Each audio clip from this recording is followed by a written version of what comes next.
નમસ્કાર. યોગાહાર આહારના યોગ વિષય અંતર્ગત આપને ગઈ વખતના એપિસોડમાં એ સમજવાનો પ્રયત્ન કર્યો કે દૂધની બનાવટો કેટલી ઉપયોગી છે.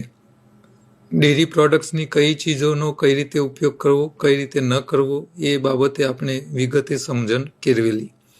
હવે બીજી એક બાબતે આજે ચર્ચા કરીશું, એ છે જંતુનાશકો.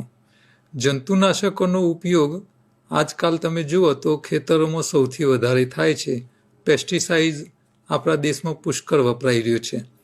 તો આ જંતુનાશકોની બાબતમાં આપણે એવું માનીએ છીએ કે જંતુનાશક વાળું શાકભાજી કે ફળફળાદી જે કંઈ છે અનાજ કઠોળ, એને આપણે ગરમ કરીએ એટલે જંતુનાશક મુક્ત થઈ જાય. આ જે માન્યતા છે એ માન્યતા હરાહર ખોટી હું માનું છું, અને એ બાબતે આપણે થોડી ચર્ચાઓ કરીશું. તો આજકાલ અમુક શાકભાજી જે છે એ જંતુનાશક વગર પાકતા નથી, અને સૌથી વધારે જંતુનાશકો જો કંઈ વપરાતા હોય તો એ છે ભીંડો, કોબી, ફુલાવર. આવા જે શાકભાજી છે એની અંદર તો એટલું બધું ઝેર વપરાય છે કે એ ઝેરની કિંમત સાંભળશો તો એક લીટરના 10,000 હજારથી લઈને 15,000 રૂપિયા લીટર ઝેરની કિંમત હોય છે. આટલું ખરાબ ઝેર જે એના થોડા ટીમ્પા કોઈ માનવીના મોઢામાં નાખવામાં આવે તો માણસનું મૃત્યુ થઈ જાય, આટલું ઝેર ખેતરોમાં છંટાય છે. તો હવે આ જંતુનાશક જે છે એ જેટલી વાર ગરમ થાય એટલી વાર એ વધારે નુકસાન કરતું હોય છે. અને તમે જુઓ જેટલા બી પ્રકારના ઝેર હોય છે, આ બધા ઝેર એ ગરમ થાય એટલે વધારે એક્ટિવ થાય. જે રીતે પાણીમાં રહેલો TDS ગરમ થવાથી એ એક્ટિવ થાય અને જે તે પાણીના વાસણની દિવાલો ઉપર ક્ષાર રૂપે જામી જાય છે, એ જ રીતે જંતુનાશકો ગરમ થાય એટલે શરીરમાં નુકસાન કરે છે. અને આ નુકસાન કેવું કરે છે એનો એક આપણે દાખલો જોઈશું. આ આપણા ભારતની અંદર સૌથી વધારે કેન્સરના દર્દીઓ પંજાબમાં હોવાનું મનાય છે. તો પંજાબમાં જ કેમ આટલા બધા કેન્સરના પેશન્ટો છે? તો એના પાછળનું જે કારણ છે એ સમજીએ તો પંજાબ રાજ્ય ભારતનું 6% જમીન ધરાવતું રાજ્ય છે. આખા ભારતની જેટલી જમીન છે એની 6% જમીન ધરાવતો રાજ્ય છે. આવા 6% જમીન ધરાવતા રાજ્યના ખેડૂતો આખા ભારતમાં જેટલી જંતુનાશક દવાઓનું વેચાણ થાય છે એના 18થી 20% જંતુનાશકો એ આ 6% જમીનના ખેડૂતો પંજાબમાં વાપરે છે. એટલે કે આખા દેશની જે એવરેજ જંતુનાશક દવાઓની છે એના કરતાં 3થી 4 ગણું જંતુનાશકો આ લોકો ખેતરોમાં વાપરે છે. હવે આ ખેતરોમાં જે જંતુનાશકો વપરાય છે એ ખેતરોમાં જે કંઈ પાક પાકે છે, પછી એ અનાજ હોય, કઠોળ હોય, શાકભાજી હોય, ફળફળાદી હોય કે કંદમૂળ હોય, આ બધું જ ઝેરી તૈયાર થાય છે. અને આ ઝેર તૈયાર થાય એ ઝેરી ખોરાક ખાઈને એના કારણે પંજાબના લોકોમાં કેન્સરનું પ્રમાણ સૌથી વધારે છે. હવે ત્યાં એટલું બધું કેન્સરનું પ્રમાણ વધી ગયું છે કે પંજાબના ભટિંડાથી રાજસ્થાન બિકાનેર આવતી બિકાનેર એક્સપ્રેસ ટ્રેનનું નામ લોકોએ કેન્સર ટ્રેન નામ પાડ્યું છે. હા, તમે ખાલી ગૂગલમાં યુટ્યુબ ઉપર લખજો કે કેન્સર ટ્રેન, એટલે તમને આ પંજાબની ટ્રેનના વિશેના ઢગલાબંધ વિડીયો જોવા મળશે.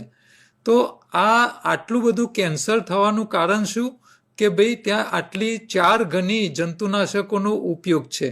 આવા જંતુનાશકોનો ઉપયોગ એટલો વધી ગયો કે એટલા બધા પેશન્ટો થઈ ગયા છે કેન્સરના કે રાજસ્થાનની બિકાનેરની અંદર કેન્સરની મોટી હોસ્પિટલ છે, એની અંદર એડમિટ થવા માટે પંજાબમાંથી આખી ટ્રેનના મોટાભાગના પેસેન્જરો આ કેન્સરના જ દર્દીઓ હોય અને એ બિકાનેર હોસ્પિટલની ટ્રીટમેન્ટ માટે આવતા હોય.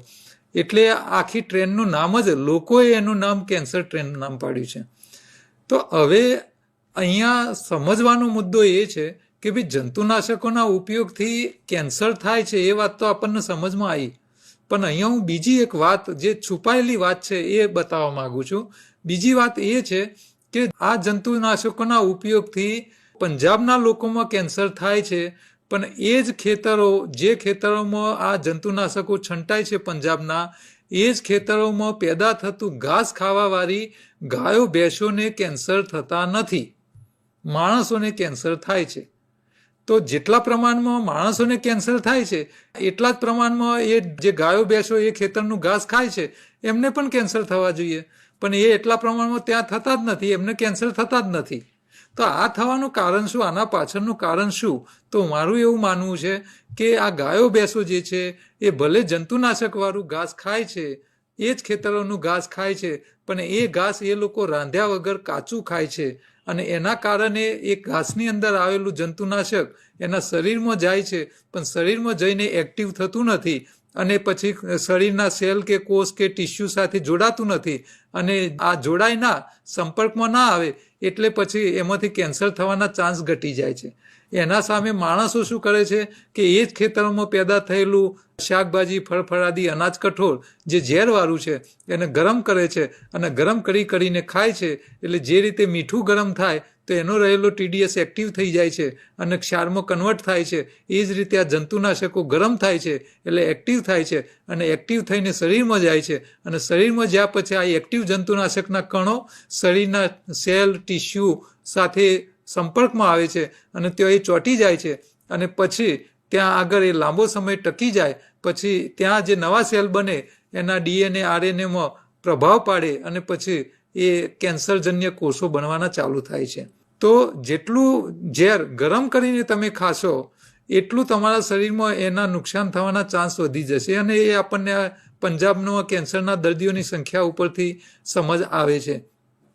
જે રીતે મેં તમને કીધું કે આગલા ટોપિકની અંદર કે શેરડીના રસને વારે વારે ગરમ કરતા જાઓ તો શેરડીનો રસ અમૃત હોય છે, વારે વારે ગરમ કરો એટલે એમાંથી દેશી ગોળ થાય, પછી સફેદ ગોળ થાય, પછી સફેદ મોરસ બને, અને મોરસ જ્યારે ગરમ થાય એટલે સેક્રીન બની જાય, તો આ ઝેર બની ગયું. તો એ જ રીતે જેટલી વાર તમે આ જંતુનાશકને વધારે ગરમ કરશો એટલો એ વધારે એક્ટિવ થતો જશે, અને જેટલો એક્ટિવ થશે એટલો શરીરમાં જઈ અને એ ચીપકી જવાના, ચોંટી જવાના કે સેલ અને ટિશ્યુ સાથે સંપર્ક વધારે થવાના ચાન્સ વધી જશે, તો કેન્સર થવાના ચાન્સ વધી જશે.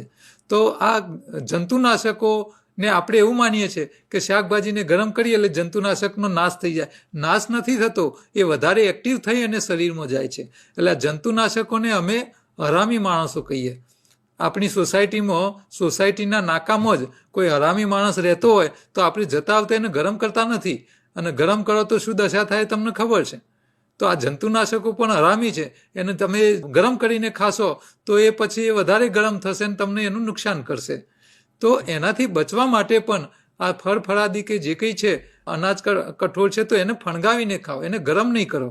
એને ગરમ કરશો તો એ જંતુનાશક વધારે એક્ટિવ થશે અને નુકસાન કરશે. આવો ને આવો બીજો એક દાખલો તમને આપું કે કોરોનાના સમયમાં તમને બધાને ખબર છે કે જે લોકોને કોરોના થયો હોય એમના આયુર્વેદ ડૉક્ટરો ઔષધિઓના ઉકાળા આપે. હવે આ ઔષધિ જે હોય એ ઔષધિ છે શું? તો કોરોનાના વાયરસને મારવાવાળું ઝેર. હવે આ ઔષધિનો સીધો રસ બનાવીને પેશન્ટને આપતા નથી, પણ આ ઔષધિનો ઉકાળો કરીને આપવામાં આવે છે. તો આ ઔષધિને ઉકાળવામાં શા માટે આવે છે? ઉકાળવી એટલા માટે પડે છે કે આ ઔષધિ જે છે એને વધારે તાકાતવાળી કરવી છે, એ વધારે પ્રમાણમાં જંતુઓને મારી શકે એવી તાકાતવાળી ઝેર બનાવવા માટે એને ઉકાળવામાં આવે છે. એટલે ઉકાળીને પછી એનો ઉકાળો પેશન્ટને આપવામાં આવે છે. એનો મતલબ કે જે ઔષધિ હતી એની તાકાત વધારવી હોય, એના ઝેરને વધારે ઝેરી કરવું હોય, વધારે તાકાતવાળું ઝેર બનાવવું હોય તો એનો ઉકાળો કરવો પડે, અને ઉકાળો કરીને પછી પેશન્ટને આપીએ તો પેલા વાયરસ ઝડપથી મરી જાય. તો વાયરસને મારવા માટે, ઝેરને તમે વધારે એક્ટિવ કરવા માટે, વધારે તાકાતવાળું કરવા માટે ઉકાળો છો, એ જ રીતે પેલા જંતુનાશકો જંતુઓને મારવા માટે જ ખેતરમાં છાંટીએ છીએ. તો એ જંતુનાશકને તમે જ્યારે ઉકાળશો તો એ વધારે એક્ટિવ થશે અને વધારે નુકસાન કરવાનું છે. હા, એ સિવાય પણ તમે જે ગામડાઓમાં રહેતા ખેડૂતો છે એમને પૂછજો કે એ લોકો જ્યારે જંતુનાશકો છાંટે છે તો આ જંતુનાશકોના જે ડબ્બા હોય એના ઉપર એક ચેતવણી છાપવામાં આવતી હોય છે, અને એ ચેતવણી શું લખેલી હોય છે કે આ દવાઓનો ઉપયોગ ખરા બપોરે તડકામાં કરવો નહીં. આ બધાને ખબર છે. એટલે ખેડૂતો જ્યારે દવા છાંટવા જાય છે ખેતરમાં તો વહેલી સવારે છાંટશે અથવા સાંજના સમયે ઠંડકના વાતાવરણમાં છાંટશે. એ ખરાબ બપોરે ગરમ વાતાવરણમાં છાંટશે નહીં, કારણ કે જો એ ગરમ વાતાવરણમાં એ દવાઓ છાંટશે તો આ ઝેર વધારે ગરમ થશે, હવા ગરમ શરીરમાં જશે તો એ ઝેર શરીરને વધારે એ ઝેર ચડવાના ચાન્સ વધી જશે. એટલા માટે એને ગરમીના વાતાવરણમાં ખરાબ બપોરે ખેતરમાં જંતુનાશકો છાંટવાથી એને બચાવવા માટે એને દવાના પેકેટ ઉપર પણ આ નોટિસ લખવામાં આવતી હોય છે. તો જ્યારે આ ઝેર ગરમ વધારે થાય છે ત્યારે શરીરમાં વધારે ઝેર ચડે છે. આ સાદા લોજિકને પણ તમે સમજો તો પછી જે શાકભાજી અનાજ કઠોળ આપણે ઝેર સાંટીને પેદા કર્યા હોય અને એને ગરમ કરીશું તો પછી એ ઝેર વધારે એક્ટિવ થવાનું જ છે. આજકાલ આપણા દેશની અંદર એટલા બધા જંતુનાશકોનો ઉપયોગ થઈ ચૂક્યો છે કે જ્યારે ભારત આઝાદ થયું ત્યારે મેલેરિયા નાબૂદી માટે DDTનું ઝેર છાંટવાનું ચાલુ કરવામાં આવેલું. અને એ જમાનામાં જે ઉંમરવાળા લોકો છે એમને ખબર હશે કે ગામડાઓમાં DDT મેલેરિયા નાબૂદી માટેની ટીમ આવી જતી અને પંપ ભરી અને આખા ઘરમાં DDTનો છંટકાવ કરવામાં આવતો. આખું ઘર સફેદ થઈ જતું. એટલે અમે તો જોયેલું છે કે ઘરની અંદર તમારે ચૂનો કરાવવાની જરૂર હોય, ફરીથી વ્હાઇટ વોશ કરવાની જરૂર હોય તો એ આવે પહેલાં તો DDT વાળા આવીને છાંટી જાય, એટલે તમારે વ્હાઇટ વોશ કરવાની જરૂર ના પડે એટલો DDT એ ઘરોમાં છાંટવામાં આવતો. હવે DDT એક એવું ઝેર છે કે એ ઘરોમાં છંટાતું, એ જૂના ઘરો તોડી પાડ્યા, એનો કચરો જે આપણે છાણના ઉકરડામાં નાખ્યા અને આ છાણના જે ઉકરડાની અંદર આ કચરો ગયો, આ ઝેર ઉકરડાઓમાં ગયો, ઉકરડામાં ગયેલું ઝેર છેલ્લે ખેતરોમાં ગયું અને ખેતરોમાંથી પ્રદૂષણ વધતું એ પાછું નદીઓમાં આવ્યું, તળાવમાં આવ્યું અને આ નદીઓ જંગલોમાં થઈ અને પસાર થાય તો જંગલો સુધી પહોંચી ગયું છે. આજકાલ આ જંતુનાશકો, DDTનું જંતુનાશક આપણા દેશની અંદર એટલું બધું ફેલાઈ ચૂક્યું છે કે તમે જંગલમાં રહેતા પ્રાણી એટલે કે હરણનું દૂધ કાઢો તો કદાચ એ દૂધની અંદર પણ તમને DDT મળે. એનો નાશ થતો નથી. એ એક જગ્યાએથી બીજી વસ્તુમાં ટ્રાન્સફર થાય છે પણ એનો નાશ થતો નથી. આટલું બધું ઝેર આપણા દેશોમાં વપરાઈ ચૂક્યું છે. તો આપણા દેશનું પર્યાવરણ એટલું બધું પ્રદૂષિત થઈ ગયું છે જંતુનાશકોના કારણે. પણ આ જંતુનાશકોને તમે જો ગરમ કરતા રહેશો અને ખાશો તો એ તમારા શરીરમાં ભયંકર નુકસાન કરશે. એટલે જે વસ્તુને એક્ટિવ કરો, એટલે ગરમ કરો તો જ એક્ટિવ થાય. માણસને પણ આમ શાંત ઊંઘેલો હોય અને એને હલાવો, એને ગરમ કરો તો પછી એક્ટિવ થાય છે અને ગરમ કરવાથી એનો સ્વભાવ પણ ગુસ્સો કરતો હોય છે. તો આ જંતુનાશકોને તમે ગરમ કરશો તો એ ગુસ્સો કરવાના જ છે. એટલે એનાથી બચવા માટે પણ ખોરાકને વારે વારે ગરમ કરવો નહીં. એટલે આજકાલ તો હવે ફેશન થઈ ગઈ છે કે ઠંડુ ખવાય નહીં. હા, તમે શાકભાજી બનાવ્યું હોય, ખાતર વધ્યું હોય તો સાંજે પાછું ખાવા બેસો એટલે એને પાછું ઓવનમાં ગરમ કરો છો અને ગરમ ગરમ ખવડાવવાની આદત છે.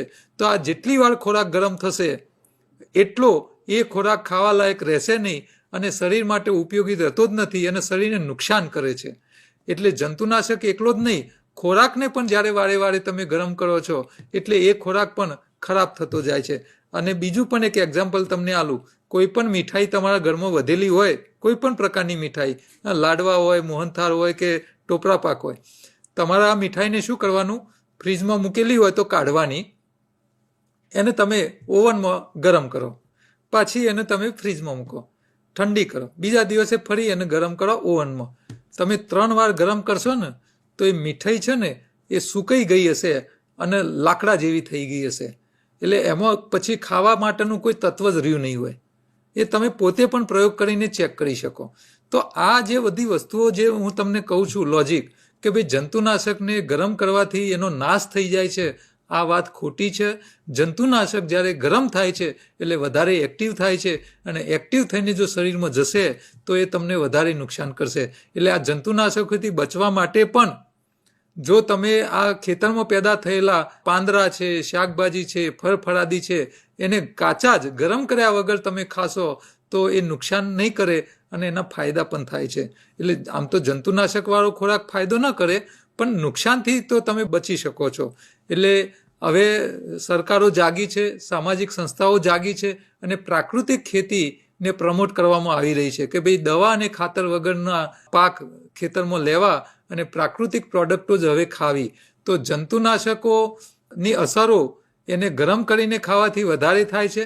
આ જંતુનાશકોની અસરને ઓછી કરવી હોય તો તમે જે શાકભાજી લાવો છો એ શાકભાજીને શક્ય હોય તો જે શાકભાજી કાચી જ ખાઈ શકાતી હોય તો કાચી ખાવાનો પ્રયત્ન કરવો, મરી મસાલા નાખીને, પણ ગરમ ન કરવો. અને એને એ જે ખેતરોમાં જે દવાઓ છંટાઈ છે, આમ તો ખેતરમાં જ્યારે દવા છંટાય એટલે એના ઉપર નિયમ હોય છે કે આજે દવા છાંટી હોય તો 3 દિવસ સુધી એ ખેતરમાં પાકેલા શાકભાજી માર્કેટમાં વેચવા માટે મોકલાય નહીં. પણ આ નિયમનું પાલન કોઈ ખેડૂત કરતું નથી ને ખેડૂતોને ખબર પણ નથી. અને આ નિયમો એવા નાના અક્ષરે લખ્યા હોય દવાના પેકેટ ઉપર કે ખેડૂત વાંચી ના શકે, અને એ પાછું લખ્યું હોય અંગ્રેજીમાં. એટલે પેલો બિચારો ભણ્યો ના હોય, ખેડૂત થયો હોય, અને એને જે કંઈ દવાઓ વેચવામાં આવે, કંપની વેચે, એના ઉપર એવી નોટિસ લખે, અંગ્રેજીમાં લખી હોય, ખેડૂતને ખબર જ ના પડે. તો આ જંતુનાશકો ખેડૂતો છાંટે છે, સવારે દવા છાંટી હોય ને સાંજે એ જ પાછું ખેતરમાંથી શાક વીણીને માર્કેટમાં આવે ને બીજા દિવસ સવારે તો તમારા ઘરે પહોંચી જાય, જે 3 દિવસ પછી ઉતારવાનું હોય છતાં તમારા ઘરે વહેલું આવી જાય છે. હવે આ જે શાકભાજી ઉપર ક્યારે જંતુનાશકો દવા છંટાઈ છે એના ઉપર કંઈ લેબલ મારેલું હોય નહીં, તમને જોવાથી ખબર ના પડે કે આમાં ઝેર ક્યારે છંટાયું છે. તો હવે આ ઝેરની અસરો ઓછી કરવી હોય તો શાકભાજી કે ફળફળાદીને શક્ય હોય તો મીઠાના પાણીમાં એને વોશ કરવા, એટલે એની ઉપરની જે ચામડી છે, સ્કિન છે શાકભાજીની, એના ઉપરથી જંતુનાશકો થોડા ઓછા થઈ જાય. અથવા જેની છાલ કાઢી શકાતી હોય તો છાલ કાઢી નાખવી, જેનાથી ઉપરના ઝેરો બહાર રડી જાય અને એ શરીરમાં જાય નહીં. તો એક બીજો ઓપ્શન એ પણ છે. અથવા હવે ત્રીજો એક ઓપ્શન એ છે કે આ જંતુનાશકોને તમારે દૂર કરવા હોય તો હવે ઓઝોનાઇઝર ટ્રીટમેન્ટ આવી ગઈ છે. એટલે આપણે જે રીતે પાણીના મશીન આવે, ફિલ્ટર આવે, આવા એક ઓઝોનાઇઝર મશીન આવે છે. એ મશીન શું કરે કે હવામાંથી ઓક્સિજન લે અને એ ઓક્સિજનને ઓક્સિજનમાંથી O2 ના બદલે O3 બનાવે, એટલે ઓઝોન બનાવે. અને આ ઓઝોનવાળો વાયુ કાઢી આપે મશીન, અને એ તમારી પાઇપમાંથી એને પાણીમાં ડાયલ્યુટ કરવાનું. એટલે કે જે વાસણના જે પાણીની અંદર તમારે શાકભાજી ધોવાના હોય એ પાણીની અંદર ઓઝોનાઇઝર મશીન ચાલુ કરી અને ઓઝોન મશીનનો વાયુ જે છે એ પાણીમાં થોડી વાર 10 મિનિટ પહેલાં તમે મૂકી દો, એટલે એ પાણીની અંદર એ વાયુ અંદર ભરે અને એ પાણી જે છે ઓઝોન વાયુવાળું બની જાય. પછી એની અંદર તમે શાકભાજી નાખો તો આ ઓઝોન એટલો બધો એક્ટિવ વાયુ છે કે એ શાકભાજીના ઉપર જે છંટાયેલા ઝેરના કણ છે એને તોડી કાઢશે. અચ્છા, એની અંદર શાકભાજીના ઉપર જે જીવાણુઓ હોય, નાના નાના સૂક્ષ્મ બેક્ટેરિયા, જે તમારી શાકભાજીને જલ્દી સડાઈ કાઢે છે. કારણ કે તમે શાકભાજીને ફ્રીજમાં મૂકો છો તો પણ 3-4 દિવસે સડવાનું ચાલુ થઈ જાય છે. તો આ ઓઝોન ટ્રીટમેન્ટ કરો, તમે ઓઝોનવાળું પાણી બનાવો, એની અંદર શાકભાજી નાખીને એને ધોઈ કાઢો, તો જંતુનાશકોનો પણ નાશ થઈ જશે અને સાથે સાથે જે જીવાણુઓ છે જે શાકભાજીને જલ્દી સડાઈ કાઢે છે એનો પણ નાશ થઈ જશે. અને આ ટ્રીટમેન્ટ કરી અને પછી એ શાકભાજીને ચોખ્ખા પાણીથી ધોઈ અને સાફ કરી અને તમે એને ફ્રીજમાં મૂકશો તો અઠવાડિયું 10-10 દિવસ 15-15 દિવસ સુધી આ શાકભાજીને સડો નહીં લાગે અને લાંબો સમય સુધી આ શાકભાજીને તમે ટકાવી શકશો. એટલે આજકાલ તમે જુઓ કે ખેડૂતોને સૌથી વધારે નુકસાન ક્યાં થાય છે કે શાકભાજી તૈયાર થઈ ગઈ હોય એને વીણે અને તરત એને માર્કેટમાં એને વેચી દેવી પડે છે. તો જો ખેડૂતો આવી ઓઝોન ટ્રીટમેન્ટ કરી અને શાકભાજીને પ્રિઝર્વ કરવી અને પછી થોડી થોડી માર્કેટમાં વેચે તો એને સારા ભાવ પણ મળે અને શાકભાજી જલ્દી બગડી પણ નહીં જાય. અને વેપારી પણ આ રીતે એને ટ્રીટમેન્ટ કરીને રાખશે તો એ જલ્દી સડી નહીં જાય. અને ઘરમાં પણ તમે આ ટ્રીટમેન્ટ કરીને રાખશો તો જલ્દી એનો બગાડ નહીં થાય. પણ સાથે સાથે પેલા જંતુનાશકો જે છાંટ્યા હોય એનો પણ નાશ થઈ જશે અને જીવાણુઓનો પણ નાશ થઈ જશે. એટલે એ શાકભાજી લાંબુ ટકશે અને ઝેર પણ એનું શરીરમાં ઓછું જશે. તો આ જંતુનાશકોથી બચવાના આ બધા રસ્તા છે. શક્ય હોય તો સીધું જ ખાઓ ગરમ કર્યા વગર, અથવા આવી ટ્રીટમેન્ટ કરીને ફળફળાદીને પછી ફ્રીજમાં રાખીને પછી તમે ખાઓ તો એનો જંતુનાશકો મુક્ત કરીને પણ તમે ખાઈ શકો છો. તો આ જંતુનાશકો બાબતની જે વાતો હતી એ આજે મેં તમને સમજાવી છે. હું માનું છું કે તમને આ બધી વાતોનો સમજ પડી ગઈ હશે. ખેડૂતોને પણ તમે જાગૃત કરવામાં પ્રયત્ન કરજો કે ખેડૂતોને પણ કે ભાઈ ઝેર જેટલું ઓછું છંટાય એટલું ઓછું છાંટો. શક્ય હોય તો પ્રાકૃતિક ખેતી તરફ વળો. તમારી જેટલી જમીન છે એમાંથી કમસે કમ 10% જમીનને તો પ્રાકૃતિક કરો તો એના લાભ સમાજને તમારા કુટુંબને મળશે. તો જંતુનાશકો બાબતની જે માન્યતાઓ હતી એના વિશે મેં તમને જે ડિટેલમાં સમજ આપી છે એ અહીંયા એ ટોપિક આપણે પૂરો કરીએ છીએ. આવતીકાલના આપણા ટોપિકની અંદર આપણે સ્વાદ શરીરમાં કેવા અસર કરે, તમે જેટલા પ્રકારના સ્વાદ ખાઓ છો, ગળ્યો, ખાટો, તીખો, ખારો, તુરો, કડવો, તો આ સ્વાદ શરીરમાં કેવા કામ કરે, એની શું અસરો હોય અને એના કેવા પ્રકારના સ્વભાવમાં બદલાવ આવે છે એ બધી વાતો કરીશું. અને સાથે તંદુરસ્ત માટેની 5 પ્રતિજ્ઞાઓ વિશે પણ ચર્ચા કરીશું. નમસ્કાર.